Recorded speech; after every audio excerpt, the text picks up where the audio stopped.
శ్రీకృష్ణ జగద్గురు పరబ్రహ్మణే నమః. ఓం నమో శ్రీ వేదవ్యాసాయ నమః. ఓం మద్గురు శ్రీ పూర్ణానంద స్వామినే నమః. ఓం శుక్లాం భరధరం విష్ణుం శశివర్ణం చతుర్భుజం ప్రసన్నవదనం ధ్యాయేత్ సర్వవిఘ్నోపశాంతయే. ఓం వ్యాసాయ విష్ణురూపాయ వ్యాసరూపాయ విష్ణవే నమో వై బ్రహ్మనిధయే వాసిష్ఠాయ నమో నమః. ఓం నారాయణం నమస్కృత్య నరం చైవ నరోత్తమం దేవీం సరస్వతీం వ్యాసం తతో జయముదీరయేత్. శ్రీ భగవద్గీత అథ చతుర్దశోధ్యాయః గుణత్రయ విభాగయోగః. గుణత్రయ విభాగయోగము ఈ అధ్యాయం యొక్క పేరు. అయితే గుణత్రయ విభాగయోగము అంటే సత్వగుణము, రజోగుణము, తమోగుణము, ఈ మూడు గుణాలు వాటి యొక్క స్వభావాలు అవి జీవుణ్ణి, శరీరగతుడైన జీవుణ్ణి ఏ విధంగా ఏ ప్రకారం బంధిస్తూ ఉన్నది. ఒక్కొక్క జీవుణ్ణి అందు అది అధికంగా ఉన్నప్పుడు అతడు ఏ ఏ లక్షణాలు కలిగి ఉండేటువంటిది. ఈ మూడు గుణాలు కూడా వాటి యొక్క స్వభావాలు కూడా అవి జీవుని ఏ ప్రకారంగా బంధించేది. ఒక్కొక్క జీవుని యందు అది అధికంగా ఉన్నప్పుడు అతడు ఏ ఏ లక్షణాలు కలిగి ఉంటాడు.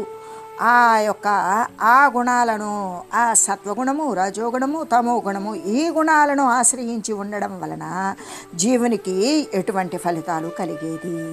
ఆ గుణాలు అన్నింటినీ కూడా దాటివేసినప్పుడు అంటే గుణాతీతుడైనటువంటి, గుణాలను అతిక్రమించినటువంటి స్థితి. ఆ గుణాతీతుడకు జీవన్ముక్తుడు ఏ ప్రకారం ఉంటాడు, గుణాలతో ఉన్నప్పుడు ఏ ప్రకారంగా ఉంటాడు, గుణాలను అధిగమించినప్పుడు ఏ ప్రకారంగా ఉంటాడు, ఈ మొదలైనటువంటి విషయాలు అన్నీ కూడా విశదంగా నిరూపించబడినటువంటి అధ్యాయం కాబట్టి దీనికి ఈ మూడు గుణాల సంబంధితమైనటువంటి గుణత్రయ విభాగ యోగము అనే పేరు వచ్చింది. అయితే మనం ఇంతకుముందు వరకు కూడా తెలియజేసుకున్నది 13వ అధ్యాయము క్షేత్రజ్ఞ విభాగ యోగము కదా. అయితే ఆ భగవానుడు క్షేత్రము, క్షేత్రజ్ఞుడు గురించి అంటే ప్రకృతి, పురుషులు, శరీరము, జీవుడు, వీటిని గురించి తెలుపుతూ ప్రకృతి ద్వారా సంభవించినటువంటి ఈ సత్వగుణము, రజోగుణము, తమోగుణము, ఈ మూడు గుణాలను గురించి కూడా ప్రస్తావన చేసి ఉన్నారు కదా. అంటే ఆ గుణ సంబంధమైనటువంటి చర్చయే కదా తెలియజేశారు. ప్రకృతి ద్వారా ఉత్పన్నాలైనటువంటి ఇవన్నీ కూడా ఈ మూడు గుణాలు, సత్వరజస్తమో గుణాలు మూడు కూడా ప్రకృతి జన్యములే. అయితే ఈ మూడు గుణాలే జీవుణ్ణి ఉన్నతమైన స్థానము, మరి చ్యుతి చెంది దిగిపోయినటువంటి స్థానము, ఉచ్చస్థానము, నీచస్థానము మొదలైనటువంటి జన్మలకు ఇవే కారణాలు అని కదా చెప్పబడింది. అయితే ఈ ఫలంగానే సహజంగానే శ్రోతకు అంటే వినేటువంటి వారికి ఆ గుణాలను గురించినటువంటి వివరాలు తెలుసుకోవాలి అని, అవి జీవుణ్ణి ఏ విధంగా బంధిస్తాయి అని, వాటి నుండి విముక్తి పొందగలిగేటువంటి ఉపాయాలు ఏవైనా ఉంటే వాటిని తెలుసుకోవాలి అనే కోరిక అయితే ఉత్పన్నమవుతుంది. ఈ కారణం చేత భగవానుడు ఏం చేశాడు అంటే, అర్జునుడు ఈ ప్రశ్నను చేయకమునిపే తనంతట తానే భగవానుడు ఆయన గీతాచార్యుడు శ్రీకృష్ణమూర్తి తాను ఆ యొక్క గుణాలను గురించి వివరంగా చెప్పదలంచారు. ఆ గుణాలు అంటే సత్వగుణము, రజోగుణము, తమోగుణం గురించి వివరంగా చెప్పదలంచారు. కాబట్టి మనం క్షేత్రజ్ఞ విభాగ యోగంలో తెలుపబడినటువంటి ఖండము లేని అఖండ పరమార్థ జ్ఞానాన్ని ఇంకా కూడా వివరంగా, విపులంగా బోధించాలి అని ఎంచి అటువంటి జ్ఞానం యొక్క మహిమను మొట్టమొదటగానే ఉటంకిస్తూ ఈ అధ్యాయాన్ని ప్రారంభిస్తూ ఉన్నారు పరమాత్మ ఏమని చెప్తూ ఉన్నారు అంటే, పరంభూయః ప్రవక్ష్యామి జ్ఞానానాం జ్ఞానముత్తమం యజ్ఞాత్వా మునయః సర్వే పరాం సిద్ధిమితో గతాః. భగవానుడు చెప్తూ ఉన్నారు. ఎవరికి? అర్జునుడిని మిషగా చేసుకొని మన అందరికీ కూడా చెప్పారు. ఓ అర్జున, దేనిని తెలుసుకొని మునులందరూ కూడా, మునులు అంటే మననశీలురైనటువంటి వారు, విధి విరామం లేకుండా అనునిత్యము ఎవరైతే భగవంతుని యొక్క తత్వాన్ని గురించి మననం చేస్తూ స్మరిస్తూ ఉంటారో వారే మునులు. అటువంటి మునులందరూ కూడా సంసార బంధము నుండి విడివడిపోయి సర్వోత్తమమైనటువంటి మోక్ష సిద్ధిని పొందుతారు. అటువంటి పరమాత్మక విషయకమైనటువంటిది జ్ఞానాలలోకెల్లా కూడా ఉత్తమమైనది అగు జ్ఞానాన్ని గురించి నేను మళ్ళీ తెలియజేస్తూ ఉన్నాను. భూయ అంటే మనకి ముందు అధ్యాయంలో చెప్పుకున్నటువంటిదే కదా. క్షేత్రజ్ఞ విభాగ యోగంలో చెప్పుకోబడినటువంటి అఖండమైనటువంటి జ్ఞానాన్ని మరలా కూడా చెబుతూ ఉన్నాను విను అని పలకడం చేత భగవానునికి భక్తుల పట్ల ఎంత కరుణ ఉన్నదో, వారిని తరింపచేయాలి అనేటువంటి కుతూహలము ఎంత ఉన్నదో మనందరికీ అర్థమవుతున్నది కదా. అంటే ఉత్తముడైనటువంటి గురువు విశ్వాసపాత్రుడగు శిష్యునికి ఆ మనస్సుకు ఎక్కడం కోసం ఒకే బోధనం మరలా కూడా చెప్తూ ఉంటారు. గురువుల యొక్క ఆశ్రమాలలో అంతేవాసులైనటువంటి శిష్యులకి అందులో కూడా అందరికీ బోధించేది వేరు. అదనముగా సాధన చేస్తూ అదనముగా శ్రద్ధతో కూడి గురువు యొక్క ప్రబోధాన్ని శ్రద్ధగా ఆలకించేటువంటి విశ్వాసపాత్రుడు శ్రద్ధ కలిగినటువంటి శిష్యునికి మనస్సుకు ఎక్కడం కోసం దానిని మళ్ళీ కూడా చెప్పినటువంటి బోధనే మళ్ళీ పునరావృతం చేస్తూ ఉంటారు, మళ్ళీ చెప్తూ ఉంటారు. అందుకే వక్ష్యామి అని చెప్పలేదు, ప్రవక్ష్యామి అంటే లెస్సగా బోధిస్తూ ఉన్నాను, లెస్సగా గొప్పగా చెప్తూ ఉన్నాను అని చెప్పడం వలన ఈ అధ్యాయమందు తెలుపబడినటువంటి విషయాలు భగవంతుని దృష్టిలో ఎంత ముఖ్యమైనవో మనం యోచించుకోవచ్చు కదా. జ్ఞానానాం జ్ఞానముత్తమం. ప్రపంచంలో అనేక జ్ఞానాలు ఉన్నవి. అవి మచ్చుకి భౌతిక జ్ఞానం, సంగీత జ్ఞానం, శిల్ప జ్ఞానం, గణిత జ్ఞానం, భాషా జ్ఞానం, ఇంకా వ్యాకరణ జ్ఞానం అనేవి అనేక మొదలైనవి ఉన్నప్పటికీ వాటి అన్నింటిలో కూడా భగవంతుని యొక్క దృష్టిలో అయితే ఆధ్యాత్మ జ్ఞానమే సర్వశ్రేష్టమైనది అని కదా ఈ వాక్యం ద్వారా మరియు కూడా పరం అనేటువంటి పదం ద్వారా కూడా స్పష్టంగా చెప్పబడుతూ ఉన్నది. యజ్ఞాత్వా మునయ సర్వే. ఈ జ్ఞానాన్ని తెలుసుకొని పూర్వము మునులందరూ కూడా బంధము నుండి విమోచనము కలిగారు, బంధ విముక్తులే అయ్యారు అని కదా ఇక్కడ తెలియజేయబడింది. అయితే ఔషధం యొక్క శ్రేష్టత్వము రోగులపై అది కలగజేసేటువంటి ఫలితం మీద ఆధారపడి ఉంటుంది. అనారోగ్యంతో బాధపడేటువంటి వారు ఉన్నారు. వారు ఔషధం యొక్క గొప్పదైనటువంటి ఔషధం గనక సేవిస్తే ఆ ఏ బాధ అయితే పడుతూ ఉన్నటువంటి రోగుల మీద అది కలగజేసేటువంటి ఫలితం మీద ఆ ఔషధం యొక్క శ్రేష్టత్వము, మందు గొప్పదా కాదా అనేటువంటిది ఆధారపడి ఉంటుంది. దీనిని సేవించడం చేత ఇక రోగం శమించిందా అనేటువంటిది అర్థమవుతుంది. శమించినటువంటి రోగానికి ఆ ఔషధం చాలా గొప్పది అని కదా అర్థము. అలాగే పూర్వము మునులందరూ కూడా ఈ జ్ఞానాన్ని సేవించారు. అలా సేవించడం వలన బంధము నుండి విముక్తులయ్యారు. అలాగా బంధరహితులై శాశ్వతమైనటువంటి మోక్ష పదాన్ని పొందారు అని ఇక్కడ తెలియజేయడం చేత ఆ జ్ఞానం యొక్క ప్రభావము, ఆ జ్ఞానం యొక్క మహిమ వెల్లడి అవుతూ ఉన్నది. అంటే ప్రత్యక్ష ఫలితాన్ని చూపడం ద్వారా భగవానుడు జ్ఞానులకు ప్రత్యక్షమైనటువంటి ఫలితాన్నే చూపిస్తూ ఉన్నారు కదా భగవానుడు. అందుకని జనులకి జ్ఞానము మీద పరమ విశ్వాసాన్ని కలిగేలాగా చేస్తూ ఉన్నారు భగవాన్ స్వరూపులైన గీతాచార్యులు. సర్వే అని చెప్పడం చేత ఈ జ్ఞానము తెలిసినటువంటి వారిలో ఒక్కరు కూడా ముక్తిని పొందకుండా ఉండలేదు అని అందరూ కూడా తరించిపోయారు అనే కదా తెలుస్తూ ఉన్నది.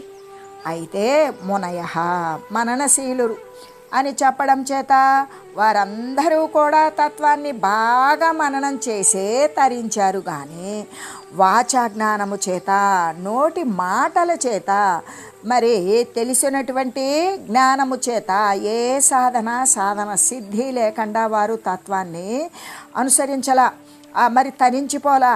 వారు అటువంటి శాశ్వత తత్వాన్ని గురించి బాగా కూడా మననం చేసి సాధన చేసి ధరించారే కానీ నోటి మాటలతో కాదు అనే కదా స్పష్టమవుతూ ఉన్నది. పరాం సిద్ధిం, మోక్షము సిద్ధించడము అనేటువంటిది గొప్ప పదవి అని చెప్పబడడం చేత చిన్న చిన్న ప్రాపంచక పదవులను గతులను గొప్పగా తలంచి మురిసిపోనవసరం లేదు. అలా మురిసిపోకుండా వానికంటే కూడా ఎన్నో రెట్లు ఆనందకరమైనటువంటి పరమాత్మ పదమును జ్ఞానం యొక్క సముపార్జనం ద్వారా, జ్ఞానాన్ని అనుసరించడం ద్వారా, జ్ఞానాన్ని సంపాదించడం ద్వారా పొంది ధన్యులు కావలసిందే అని చెబుతూ, అయితే జ్ఞానములన్నింటిలో కూడా ఉత్తమమైనది దానిని తెలియడం వలన మునులందరూ కూడా మోక్షసిద్ధినే పొందుతూ ఉన్నారు అనే విషయాన్నే కదా భగవానుడు చెప్పబోయేటువంటి జ్ఞానము అని చెబుతూ, ప్రపంచంలో అన్ని పదవుల కంటే కూడా సర్వోత్తమమైనది మోక్షస్థితియే కదా. కాబట్టి జ్ఞానం యొక్క మహిమను గురించి ఇంకా కూడా తెలియజేయచ్చు. ఇదం జ్ఞానముపాశ్రిత్య మమ సాధర్మ్యమాగతాః సర్గేపి నోపజాయంతే ప్రళయేన వ్యధంతి చ. ఈ జ్ఞానాన్ని ఆశ్రయించి జనులు నాతో ఏకత్వాన్ని, ఐక్యాన్ని పొందినటువంటి వారై నా స్వరూపాన్ని అంటే పరమాత్మతత్వాన్ని పొంది సృష్టి కాలంలో మరలా జన్మించరు, ప్రళయకాలంలో నశించరు.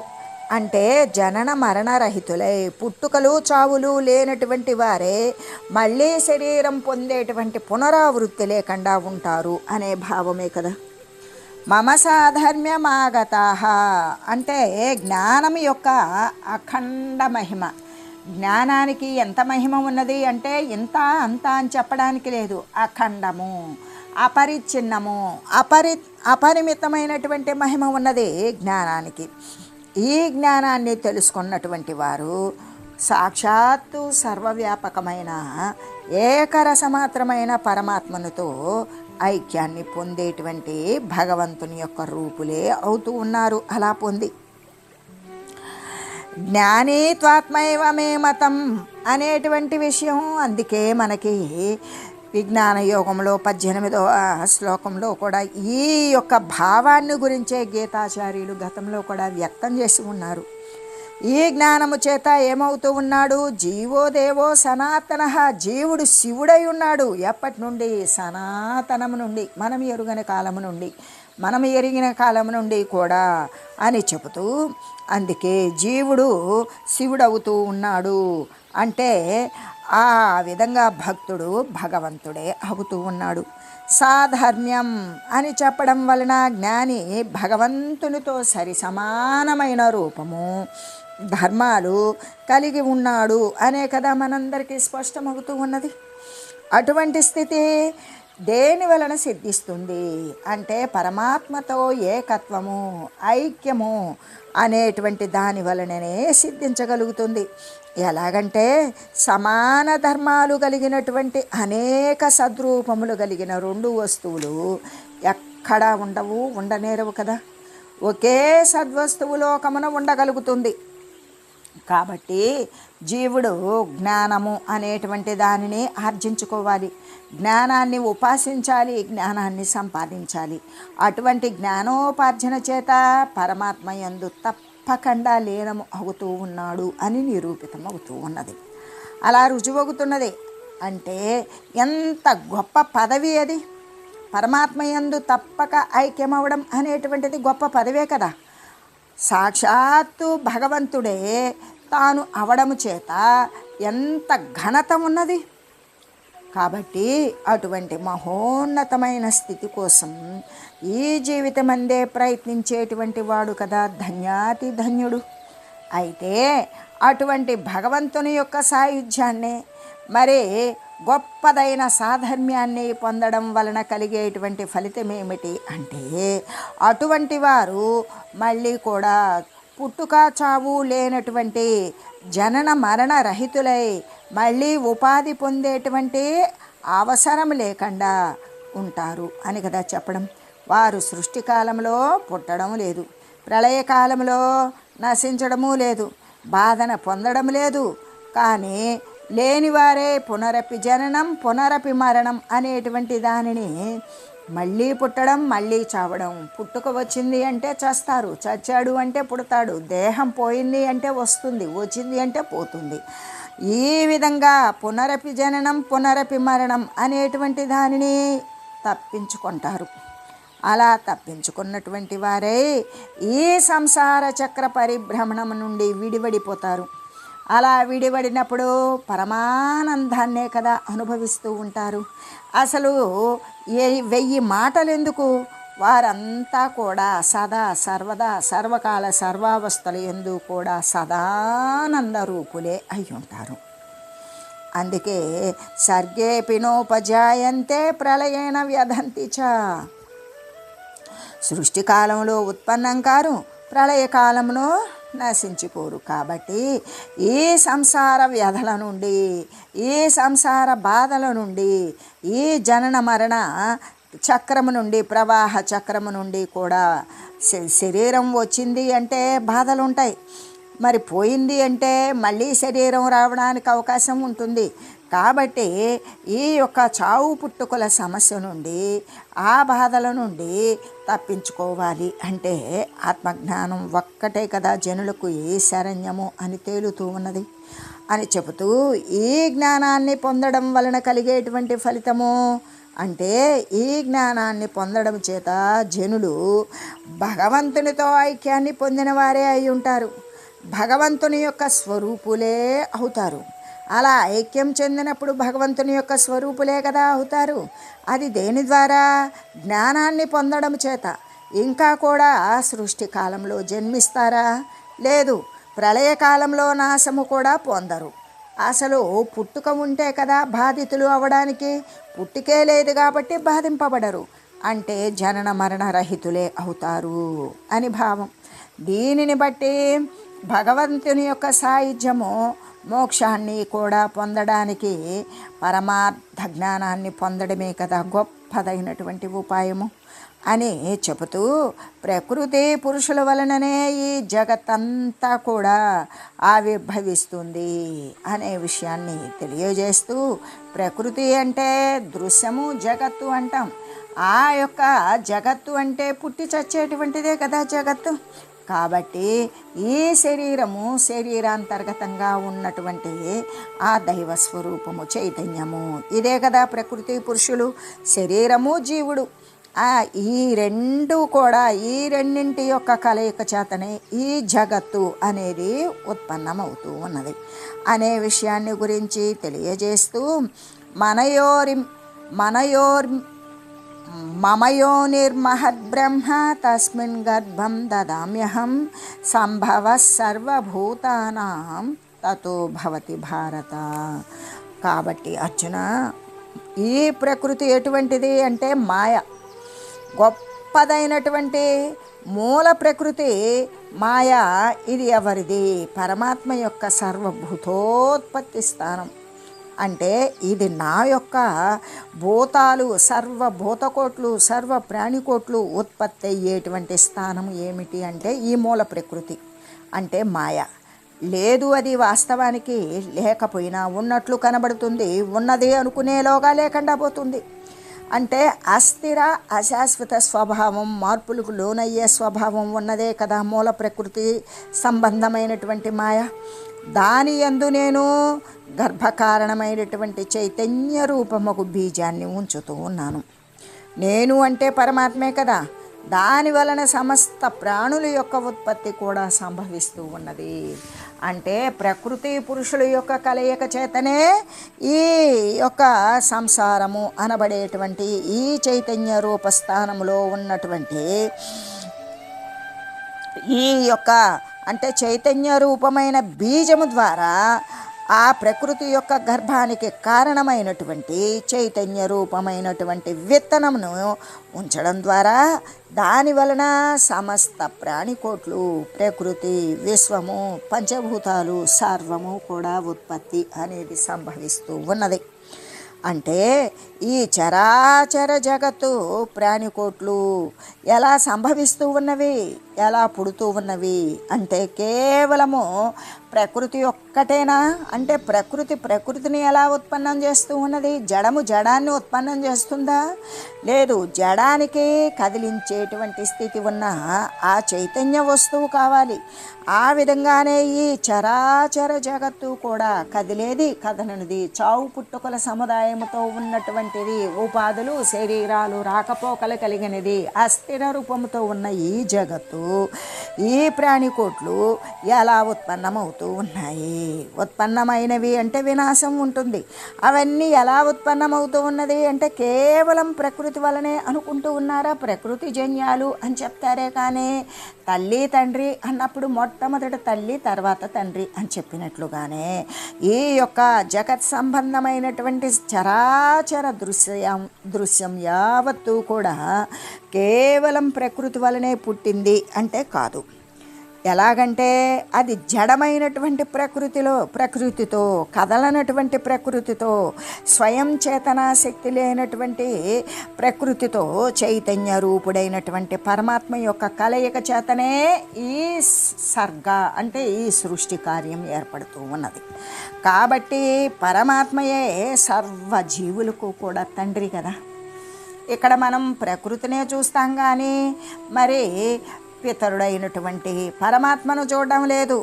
అంటే ఈ యొక్క జడప్రాయమైన ప్రకృతితో చైతన్య రూపుడైనటువంటి పరమాత్మ యొక్క సంయోగము చేతనే ఈ సృష్టి, ఈ ప్రాణికోట్ల ఉత్పన్నము, ఈ చరాచర సమస్త జగత్తు కూడా ఉత్పన్నం అవుతూ ఉన్నది. కాబట్టి ఈ సృష్టి యావత్తుకి కూడా పరమాత్మయే కదా తండ్రి. సర్వజీవులకు కూడా తండ్రి ఎవరు అంటే రామయ్య వెంకయ్య పుల్లయ్య కాదు, సమస్త జీవరాశికి కూడా. మానవ శరీరాలకు మాత్రమే కాదు, క్రిమి కీటక పశు పక్షాదులు జంతువులు కదిలేవి కదలనివి వృక్షాలు వీటన్నింటికీ పిత ఎవరు అంటే పరమాత్మయే. ప్రతి జీవి యొక్క బీజము కూడా వారే కదా. అంటే వారు ఉత్పన్నం కావడానికి ప్రతి శరీరానికి మూల పురుషులు పరమాత్మే. ఈ రహస్యాన్ని గురించే కదా మనకి ఈ శ్లోకంలో స్పష్టంగా తెలియజేశారు. కాబట్టి ఏ ప్రాణి కూడా, ఏ జీవుడు కూడా ఎంతటి అల్పజాతికి చెందినప్పటికీ కూడా ఇక ఏమీ దిగులు పడనవసరం లేదు. తను ఉన్నత స్థాయి అగ్రశ్రేణిలో ఉత్పన్నమయ్యాడని, తాను నీచ స్థాయి తక్కువ జాతిలో ఉత్పన్నమయ్యాడని అలా హెచ్చిపోకూడదు, ఇలా దిగులు పడకూడదు. అలా దిగులు పడకుండా తన మూలమేమిటి అంటే సర్వజీవరాశి ఉత్పన్నం కావటానికి కేవలం సాక్షాత్తు పరమాత్మయే.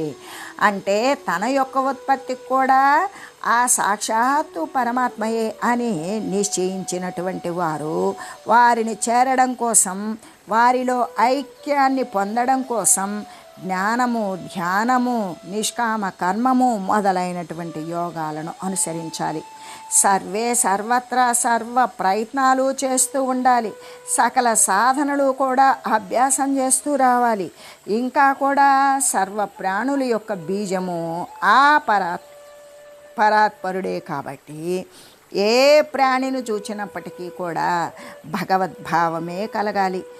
ఆ కలిగినప్పుడు జీవుల పట్ల కారుణ్యం కలుగుతుంది. ఆ కారుణ్యం ద్వారా వాటిని హింసించము. పరోపకార పారీణత అనేటువంటిది కలిగి ఉండాలి అని చెబుతూ, అయితే ప్రకృతి పురుషుల యొక్క సంయోగం వలన సమస్త ప్రాణులు కూడా ఈ ప్రకారంగానే కదా ఆవిర్భావం జరుగుతూ ఉన్నవి అని చెబుతూ, సర్వయోనిషు కౌంతేయ మూర్తయ సంభవంతి యాః తాసాం బ్రహ్మ మహద్యోనిరహం బీజ ప్రదఃపిత. ఓ అర్జున, దేవతలు, మనుష్యులు మొదలైనటువంటి సమస్త జాతులందు కూడా ఏ శరీరాలైతే ఉత్పన్నం జరుగుతూ ఉన్నవో వానికి మూల ప్రకృతి అంటే మాయయే కదా మాతృస్థానము అంటే తల్లి. నేను బీజమును ఉంచేటువంటి తండ్రిని అని చెప్తూ, అంటే ఇప్పటి వరకు మనం చెప్పుకున్నటువంటి విషయం లాగానే ఏంటది అంటే దేవతలు కావచ్చు, మనుషులు కావచ్చు, క్రిములు, కీటకాదులు, పశువులు, పక్షులు, జంతువులు, ఇంకా వృక్షాలు, రాళ్ళు, శిలలు, రప్పలు, ఇవన్నీ కూడా సమస్త జాతులు యందు కూడా ఏ ఏ శరీరాలు ఉత్పన్నం జరుగుతూ ఉన్నవో వాని యొక్క మూల ప్రకృతి ఎవరు? మాయ. అంటే ఆ మాతృస్థానం ఎవరు?